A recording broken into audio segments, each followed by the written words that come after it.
students of Standard 9. You are learning geography. In geography, you are learning about earthquakes. Today, you are going to learn chapter 8, Earthquakes, part 3. And in this part 3, you are going to learn about the 3 types of seismic waves. As you are studying earthquakes, you should know about the seismic waves. There are 3 types of seismic waves. First, primary waves. Second, secondary waves. Third, long waves.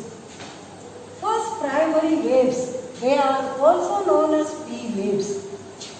These are the fastest waves and they can pass through the liquid and solid part of the earth's crust. Second is the secondary waves. It is also known as S waves. It cannot pass through liquid part of the earth crust. It passes through only the solid part of the earth crust. It is slower than the P waves. And the third is long waves. It is also known as L waves or surface waves. It passes through the crust and on the earth crust it passes horizontally and affects the surface of the earth. It is the slowest waves. And what are the causes of earthquakes? The causes of earthquakes, if you see, one of the important causes, that is volcanic activity. It is caused when there is explosive volcanic eruptions. Magma, the hot liquid material which is found below the earth crust, is always in great pressure because of very high temperature. The liquid is full of steam, full of pressure due to the presence of different gases, and that is why it always pushes upward. And when it pushes and gets any weak joint or vent, it comes through that vent and deposited on the surface of the earth. So when it takes place explosively, all at sudden, that can shake the earth and it can be cause of earthquakes. Second is the folding and faulting. It takes place due to the internal horizontal and vertical movements due to the compression and tension. When folding takes place, where the earth crust is made of smooth particles, instead of faulting, it bends and forms upfold and downfold.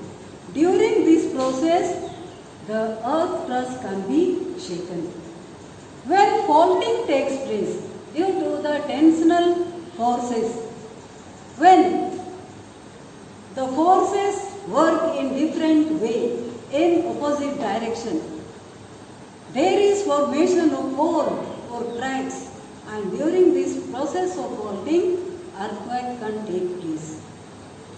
Third is anthropogenic causes and hydrostatic pressure.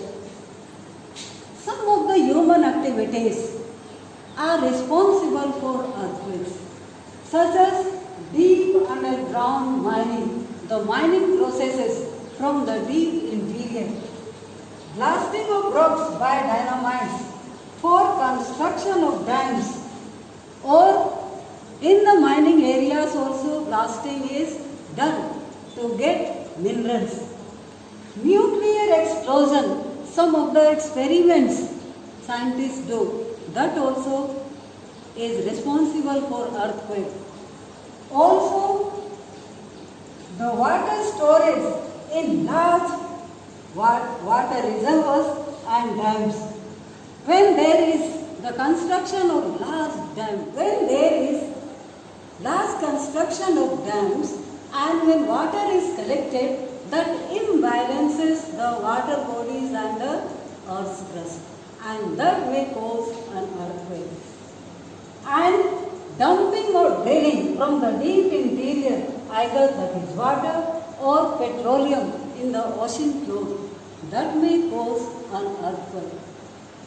And the fourth one is the plate tectonics.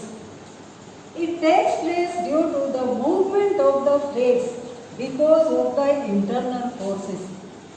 Our earth is made of different plates, and these plates are responsible for earthquake.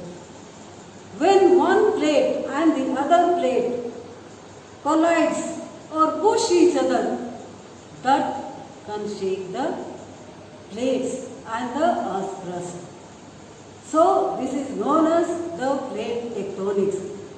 Movement of the crustal plates due to the interior pressure, and that may cause an earthquake.